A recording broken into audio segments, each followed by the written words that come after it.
두려움의 기술, 나쁜 감정을 용기로 바꾸는 힘. 크리스틴 울머.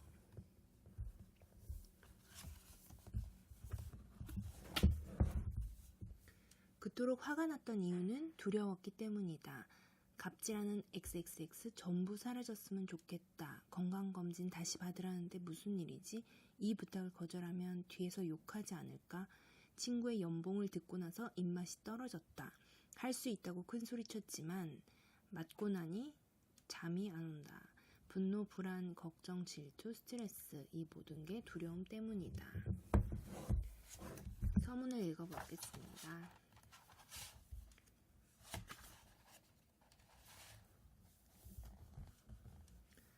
두려움을 극복하라는 헛소리. 나는 하루아침에 유명해졌다. 그 일은 친구들이 도로의 은색 폭탄이라고 부르던 72년식 코롤라 자동차를 타고 내가 솔트레이크 시티에서 캘리포니아로 가면서 시작됐다.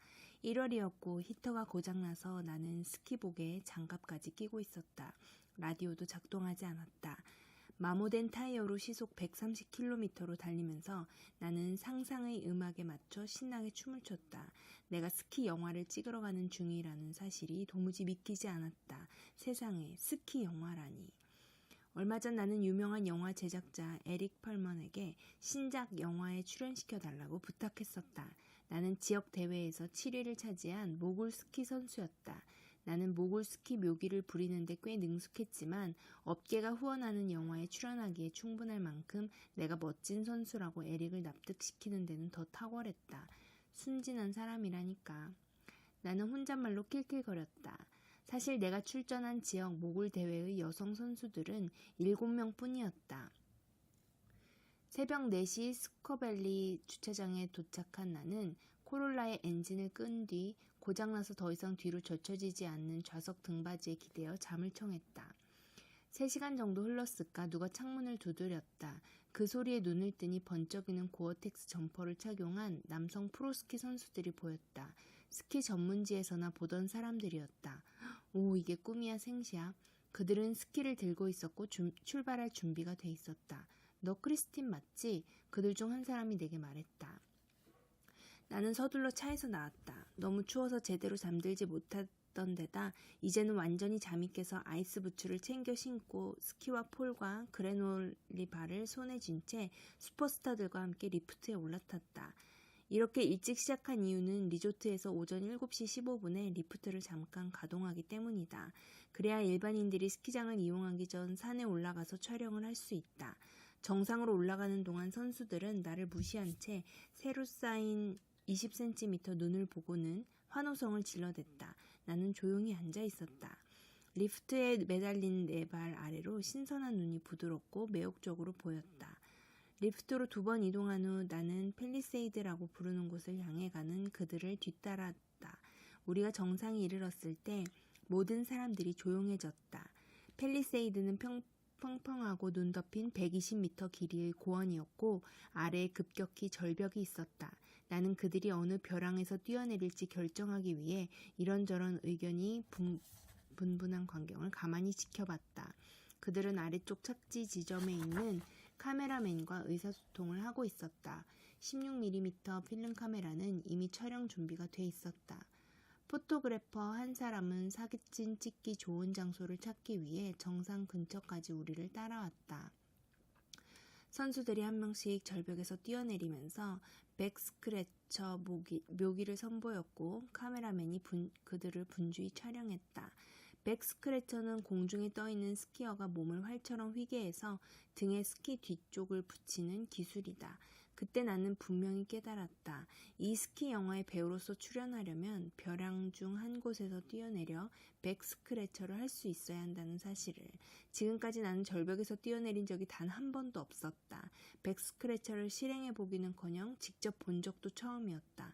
하지만 나는 벼랑 끝을 살펴보며 상자라고 불리는 약 8m 큰 낭떠러지를 골라서 카메라맨에게 내 의도를 말하고 스키를 착용했다. 그런 뒤 가속도를 내기 위해 몸을 웅크렸다. 그리고 모두에게 들리도록 큰 소리로 앞선 선수들처럼 외쳤다. 셋, 둘, 하나, 간다. 나는 지면을 박차고 나갔다. 위에 내 이야기에서 두려움에 대한 언급이 없음을 눈치챘을 것이다. 왜일까?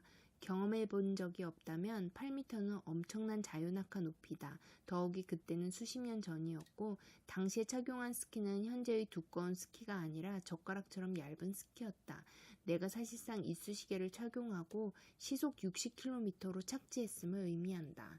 스키 영웅들이 지켜보는 가운데 두 사람의 전문 카메라맨과 포토그래퍼가 값비싼 촬영 장비로 나를 찍고 있었고 나는 이전까지 상상해 본 적도 없고 훈련받은 적도 없고 시도한 적도 없던 어려운 묘기를 부리고 있었다. 그렇다면 실패하면 어쩌지와 같은 두려움은 언제 느꼈을까? 두려움과의 감정적 투쟁은 어떻게 극복했을까? 그 투쟁에 관해 당신에게 설명할 수 있으면 좋겠지만 사실 그런 투쟁은 애초에 없었기 때문에 나는 말할 수가 없다. 위의 이야기에서 두려움에 대한 언급이 없는 이유는 그날 내게 두려움이란 애당초 없었기 때문이다. 나는 두려움을 느끼지 않았다라는 위험을 감수한 낭만적 이야기를 하려는 게 아니다. 두려움이 없었다는 것은 전혀 낭만적이지 않고 이상적인 것과도 거리가 멀다는 사실을 말하고 싶을 뿐이다. 어쨌든 그날은 내가 유명해진 날로 기록됐으며 내가 소명을 발견한 날로 기억됐다. 또한 그날은 내가 인류를 위대하게 만들어준다는 병리학, 즉 두려움에 대한 극복을 적극적으로 알리는 일에 뛰어든 날이기도 했다. 그날 이후 15년 동안 나는 두려움을 극복하는 방법에 관해 완전히 통달한 줄 알았고 스키 전문 매체와 기업들의 재정 지원을 받아 선수 생활을 계속했다. 전 세계 곳곳에서 두려움 극복하기라는 주제로 강연도 했다. 그러나 그 위대한 병리학은 기껏해야 나를 내적인 파멸의 길로 이끌었고 거의 죽일 뻔했다. 지금까지 내가 살아남은 것은 순전히 행운이다. 나는 왜 두려움에 관한 책을 내기로 결심했을까? 내 삶 전체가 두려움에 관한 것이었기 때문이다. 나는 인생에서 3번의 단계로 두려움과 관계를 맺었다. 혼란스러운 감정 속에서 각각의 단계를 거쳤다. 우선 내가 6살 때 나는 의식적으로 두려움을 무시하리라고 결심했다. 생애 처음으로 내린 단호한 결심이었다. 15년 동안 세계 정상급 익스트림 스키 선수로 평가받았던 나는 마치 레브라도 리트리버가 공을 쫓는 것처럼 그 목표를 쫓았다. 그때의 첫 번째 절벽 점프에서 시작해 결국 세계 최고의 여성 익스트림 빅 마운틴 스키어로 인정받았고 12년 동안 명성을 유지했다. 아울러 미국에서 가장 두려움이 없는 여성 익스트림 스키 선수라는 아웃도어 업계의 인정도 받았다. 선수 은퇴 후 심리상담사로서 새 삶을 살게 된 나는 자연스럽게 두려움이라는 주제에 집중하게 됐다. 내 선수 생활은 물론 인생 전반에 영향을 미친 두려움이 내 고객들의 삶에서는 어떤 역할을 하고 있는지 매우 궁금했다. 나는 전환 1만 개 목소리의 게임이라는 프로그램을 통해 수많은 사람들과 두려움의 내면을 탐험하는 시간을 보냈고 다소 이상하게 들릴지도 모르지만 거기에서 두려움이라는 뱀을 만나 그것을 구체화하는 데 성공했다. 나는 내가 두려움에 대한 살아 숨쉬는 증거이며 두려움 속에 담긴 깊은 메시지를 사람들에게 전하는 것이 내 사명이라고 여기게 됐다. 이 책의 아이디어는 두려움 자체에서 비롯됐고 내가 두려움과 나눴던 친밀한 대화를 기록한 것이다. 그리고 나는 그것을 충실히 전달하려고 노력했다. 이 책은 크게 2가지 내용으로 구성되어 있다. 하나는 이 책의 기본 줄기로서 여느 책과 같은 본문이다. 또 하나는 자신감이 흘러넘치는 내 개인적 이야기인데 일기라고 봐도 무방하다. 이 2가지 요소가 교차 편집돼 있다. 다만 미리 밝혀두건대 내 일기 부분은 다소 읽기에 불편할 수도 있다. 왜냐하면 상당히 오만하고 건방지기 때문이다. 일기라서 그렇다. 원래 일기는 은밀하고 재수없지 않은가. 나는 내 자신감 넘치는 또는 재수없는 일기가 이 책을 읽으면서 당신을 지루하게 만들지 않고 고무시키기를 바란다. 그리고 내가 두려움에 관해 서술해 나가는 본문은 당신이 그 속에 담긴 메시지를 제대로 충분히 받아들일 거라고 믿는다. 우리는 모두 연민과 사랑 그리고 평화를 갈구하지만 아직 충분한 지점에 도달하지는 못했다. 전환점에 서 있다. 이 전환점에서 개인적 집단적 진화의 다음 단계로 나아가려면 우리를 얽매고 있는 무엇인가로부터 벗어나야 한다. 그것은 다름 아닌 두려움에 대한 회피다.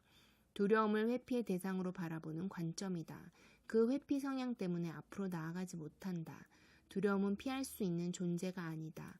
두려움을 회피하는 동안 당신은 계속해서 위기에 처하게 된다. 위기에 처해 있을 때 당신이 할 수 있는 것은 사실상 없다. 오히려 그 회피가 두려움을 붙드는 역설적인 상황을 가중시킨다. 두려움은 당신의 것이다. 남이 주입하는 것이 아니다. 다시 말해 두려움은 당신의 일부다. 당신이 당신 자신과 끊임없는 전쟁, 절대로 이길 수 없는 전쟁을 벌이면 벌일수록 당신의 내면은 아수라장이 된다. 두려움에 관해 제대로 인식하면 두려움을 피하거나 두려움과 싸울 일이 사라지게 된다. 당신이 두려움과의 관계를 잘 설정하면 삶의 양상이 바뀐다. 당신이 자신의 두려움과 관계를 재정립하면 개인의 삶을 넘어 세상과의 관계도 변화하게 된다. 사회 전체적인 변화란 늘 그런 원리로 일어난다. 두려움은 당신 존재의 가장 근본적이고 주된 부분이며 당신의 자아는 실제로 두려움 없이는 형성되지 않는다. 그러므로 두려움과 제대로 관계 맺지 못하면 자신과 관계 맺지 못하기 때문에 다른 사람과는 물론 세상과의 관계를 맺을 수 없다. 두려움이란 심정 요소를 다루지만 이 책에는 신경과학적 내용이 포함되어 있지 않으며 자극적이고 선정적인 유사과학적 헛소리도 나오지 않는다. 지적인 문제는 지적으로 해결돼야 하고 감성적인 문제는 감성적으로 해결돼야 한다는 것이 내 지론이다. 당신 내면에는 이미 자신에게 필요한 지혜가 있고 설령 아직 잘 모르겠다고 해도 이 책을 통해 곧 배우게 될 것이다. 두려움을 학문적 대상으로 보고 과학으로서 연구하는 것은 정작 당신이 고치려고 하는 바로 그 문제를 악화시킨다. 대신 반려동물을 친밀하게 느끼고 마음을 공유하듯이 두려움을 있는 그대로 느끼고 경험하는 것에 초점을 맞추자. 그것이 이 책에서 우리가 하려는 일이다. 예전에 걸었던 길과 똑같은 길을 걷는 것을 멈추자. 과거 두려움에 관해 들었거나 배웠던 모든 것을 버리라고 부탁하고 싶다. 잘못 이해된 두려움이라는 감정에 대해 수십 년 동안 고수해왔던 믿음을 다시 정리하라고 요청한다. 그 길은 결코 당신을 편하게 해주지 못하기 때문이다. 그러니 지금 당장 멈추자. 나는 당신에게 두려움이 삶의 걸림돌이 된다는 고정관념을 버리라고 요청하는 것이다. 그 대신 반대 방향으로 걸어가 두려움이 당신의 동료일 뿐 아니라 평생을 위대한 동반자라는 사실을 인식하라고 주장하는 것이다. 이 아직 알려지지 않은 영역에 당신이 기꺼이 들어갈 용의가 있다면 당신은 앞으로의 삶에서 일어날 변화와 새로 확보하게 될 세계관에 충격을 받을 것이다. 그리고 어떤 시점에 이르면 진정으로 자유로운 장소에 도착할 것이다. 그때가 되면 당신을 가두고 있던 모든 장벽이 무너지는 경험을 하게 될 것이다. 자퀘타라는 여성에 관해 이야기하려고 한다. 실존하는 인물이다. 굳이 가명도 쓰지 않았다. 그녀는 자신의 인생 이야기를 매우 자랑스러워하기 때문이다. 그녀는 고양이를 좋아하고 과체중이고 싱글이고 곱슬머리를 가졌고 나이는 55세다. 그녀는 스키도 좋아하며 실력도 뛰어나다. 어느 해 11월 자퀘타는 내가 진행하던 스키 캠프에 참가했다. 스키를 가르치는 캠프가 아니었다. 그때 나는 사람들에게 인생의 모든 두려움 속에서 카빙턴을 하는 동안 삶에 대한 새로운 경험을 얻게 해주는 방법을 알려주고 있었다. 당시 나는 스키 캠프에 등록하면 1시간 동안 나와 무료로 전화 상담을 할 수 있는 특별 이벤트를 진행 중이었다. 전화 상담에서 자퀘타는 30년 전 경계성 성격 장애 진단을 받았고 화염 속으로 뛰어드는 나방처럼 그 진단에 굴복했다고 고백했다. 그 진단은 그녀를 절망의 늪으로 몰아넣었다. 이미 평생 동안 계속된 우울증의 고통 속에서 그녀는 발목에 원래 피부보다 흉터가 더 많을 정도로 상처를 내면서 10년을 보냈다. 그 과정 속에서 3번이나 자살을 시도했다. 그녀는 친구들 대부분이 자신을 싫어한다는 것이 극도로 두려웠고 간신히 자신이 하는 일에 매달렸다고 말했다. 극심한 사회적 불안, 자기 혐오, 공황 발작 등 언급할 수 있는 모든 증상이 그녀에게 있었다. 정신적, 육체적, 영적, 감정적 고통이 종합적으로 그녀를 괴롭혔다. 나는 그녀에게 자아와 두려움과의 관계에 관해 이야기했다. 그동안 나와 상담을 한 사람들은 크게 2가지를 원했다. 첫째는 자신이 처한 문제의 원인을 알고 싶어 했고, 2번째는 그 해결책을 원했다. 15년간의 상담 경험을 통해 나는 무의식 속에서 펼쳐지는 두려움과의 관계에 대한 본질을 탐구하면 문제의 원인을 발견할 수 있다는 사실을 깨닫게 됐다. 원인을 알면 이후의 해결책을 찾기란 그리 어렵지 않았다. 전환 1만 개 목소리의 게임 프로그램을 활용해 의문사항을 확인했다. 대부분의 사람들처럼 자케타는 자신의 인생을 두려움과 싸우거나 두려움을 통제하면서 보냈다. 그녀는 많은 치료를 받았지만 모두 그녀의 삶을 위협하는 두려움을 제어할 수 있다는 내용의 치료법이었다. 그녀는 두려움을 완화시킨다고 알려진 약물 복용을 거부하면서 로키 발보아식의 정면 돌파를 시도했다. 그녀는 삶의 모든 것을 걸고 두려움과 싸웠다. 관련 전문가들과 가족 그리고 친구들이 이런 그녀를 응원했다. 이렇게 자신의 모든 것을 쏟아부었지만 안타깝게도 증상은 시간이 지나면서 더욱 악화됐다. 결국 그녀는 스키 시즌이 끝나면 자살한다는 계획을 세우기에 이르렀다. 나는 두려움에 맞서 싸우는 모든 노력이 완전히 잘못된 것이라는 사실을 그녀가 인식할 수 있도록 도왔다. 그녀가 칼을 꺼내 두려움에게 휘두르면 휘두를수록 두려움도 더 큰 칼로 맞서 싸울 수밖에 없는 구조를 알려줬다. 이런 전환을 통해 자케타는 그동안 해오던 노력을 멈추고 접근 방식을 180도 바꿨다. 자신의 삶에서 처음으로 두려움을 받아들였다.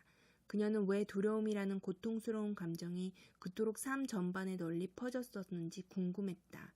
두려움은 스트레스, 불안, 걱정, 긴장 등으로도 불리는데 그 이유는 많은 사람들이 그것을 두려움이라고 부르고 싶어 하지 않기 때문이다.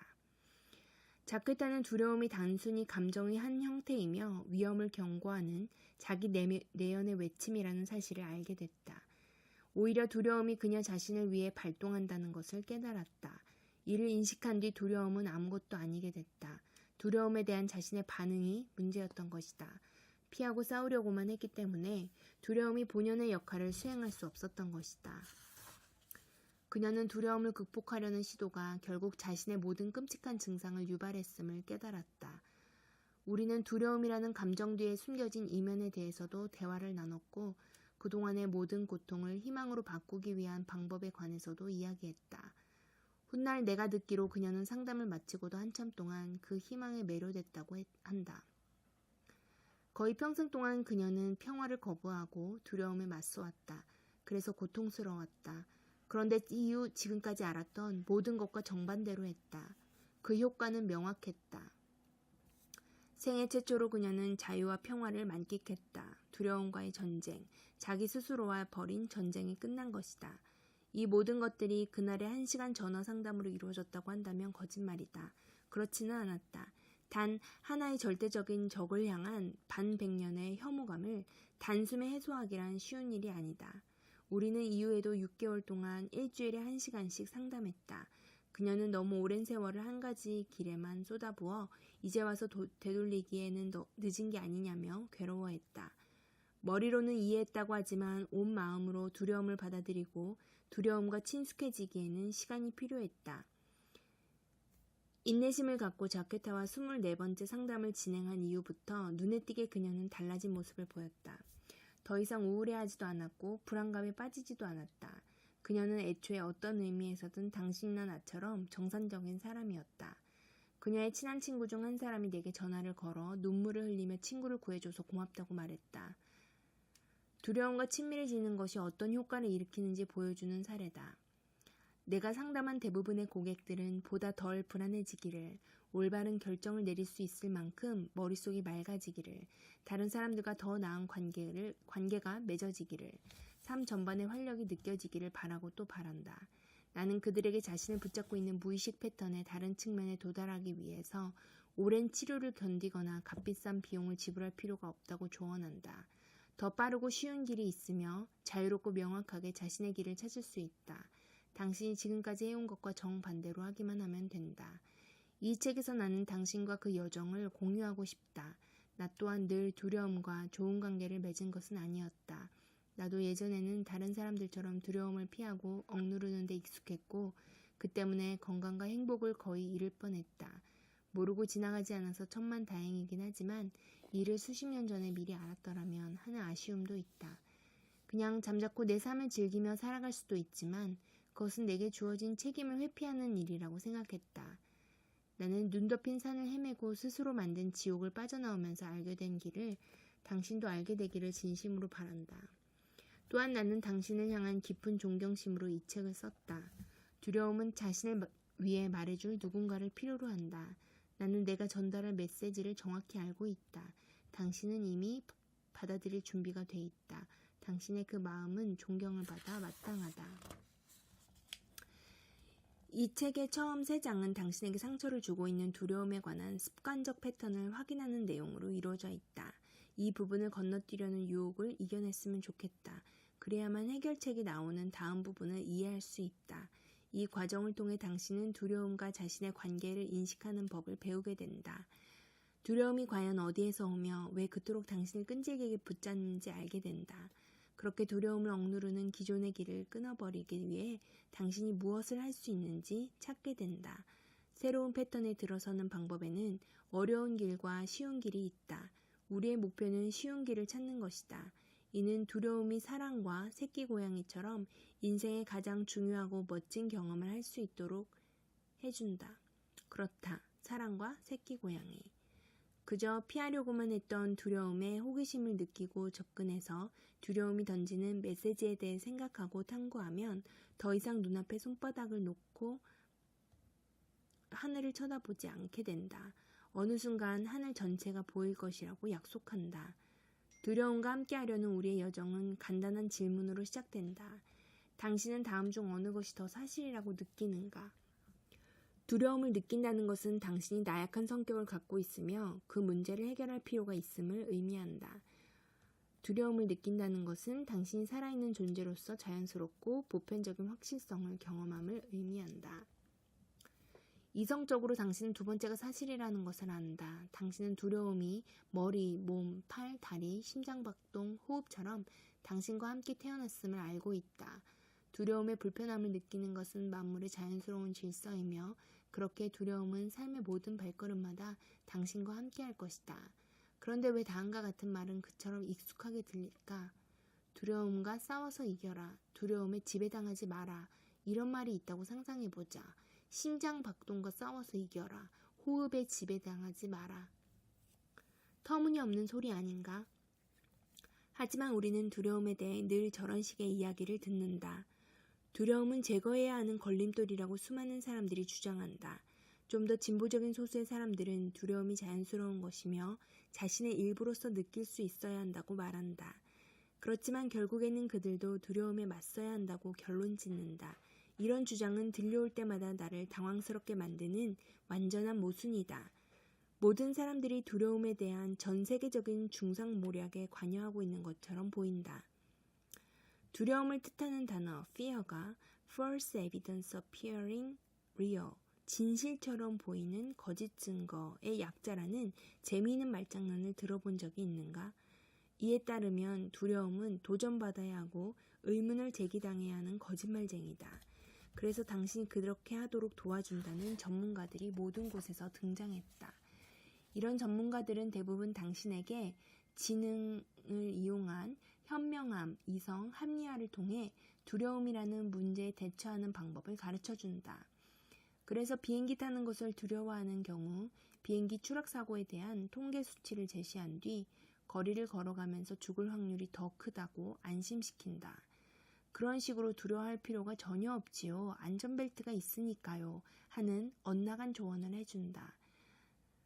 사람들 앞에서 말하기를 두려워하는 경우 그들은 청중은 당신을 사랑합니다. 마지막에 박수를 받을 때 느끼는 행복감을 상상해보세요. 식의 처방을 내려준다. 그런 다음에는 행복한 생각하기, 두려움에서 벗어나 마음의 평안을 되찾는 명상법 등의 호흡 훈련으로 넘어간다. 이 같은 방식이 완전히 잘못됐다는 뜻은 아니다. 근본적인 방법은 아니라는 얘기다. 그저 일시적으로 감정의 착각을 불러일으키는 단기 처방일 뿐이다. 긍정의 힘에 초점을 맞추려는 의도가 나쁘진 않다. 그런데 그들이 취하는 접근법을 가만히 살펴보면 자연의 질서를 능가하려는 시도임을 알 수 있다. 인간이 자연의 질서보다 더 똑똑한가? 물론 내 짐작이지만 절대로 그렇지 않을 것이다. 두려움을 있는 그대로 자연스럽게 받아들이기 위해 노력한다면 어떻게 될까? 두려움은 더 현명해지다고 이성으로 떨쳐낼 수 있는 것이 아니다. 두려움은 사랑과 증오, 기쁨과 슬픔처럼 우리가 느끼는 감정이다. 그것이 사실 두려움의 전부다. 두려움이 밀려올 때의 느낌이 있다. 그 느낌은 지극히 정상적이다. 만약 모든 사람이 두려움을 온전히 받아들이고 그 감정을 서로 존중해 준다면 세상은 어떻게 변하게 될까? 그 바뀐 세상에서 우리는 어떤 삶을 살게 될까? 그 단계에 도달할 수 있을까? 그것은 우리가 생각하는 것보다 쉽게 갈 수 있다. 그리고 그 결과는 당신의 삶뿐 아니라 당신 주위의 더 넓은 세상을 근본적으로 바꿔놓을 것이다. 두려움에서 벗어나고자 하는 합리화를 멈추고 근본적으로 다른 것, 실제로 작동하는 것을 해보자. 두려움과 관련한 문제를 해결할 수 있는 가장 쉬운 길을 가보자. 당신이 두려움에서 자유로워지기를 진정으로 원한다면 이제 두려움을 스트레스니 불안감이니 하는 용어가 아닌 두려움 그 자체로 불러줄 필요가 있다. 이 기본적인 감정을 긍정적이고 흥미로운 것으로 포용의 삶을 살아갈 만한 가치가 있는 것으로 만들어보자. 그것이 바로 두려움의 힘이다. 나는 그날 아침 세 곳의 절벽에서 뛰어내려 착지했다. 넘어지지 않았다. 그리고 완벽하게 백 스크래처를 성공했다. 마치 늘 해왔던 것이냥 나는 점프를 할 때마다 별것 아니라는 담담한 표정을 지었다. 2시간 동안의 촬영이 끝나고 산이 스키를 즐기는 일반인들로 채워진 뒤에야 선수들이 내게 칭찬의 말을 쏟아내기 시작했다. 분명히 당시 전 세계 어떤 여성 스키어도 나처럼 절벽을 뛰어내리지 못했고 백 스크래처를 시도할 엄두도 내지 못했다. 그날 저녁이 되자 스키장에 있던 모든 사람들이 내 이름을 알게 됐다. 일주일이 지나자 스키계의 모든 사람들이 내 이름을 알게 됐다. 한 달이 지났을 때 나는 대대적인 후원을 받는 선수가 됐고 미국의 4대 스키 잡지사들로부터 인터뷰 요청이 들어왔다. 햇병아리 스키 선수에 불과했던 나로서는 어리둥절한 상황이었다. 하지만 그것은 중요하지 않았다. 새로운 환호성이 터져 나올 때마다 나의 자아는 팽창했고 이것이 내 운명이라는 생각이 커져갔다.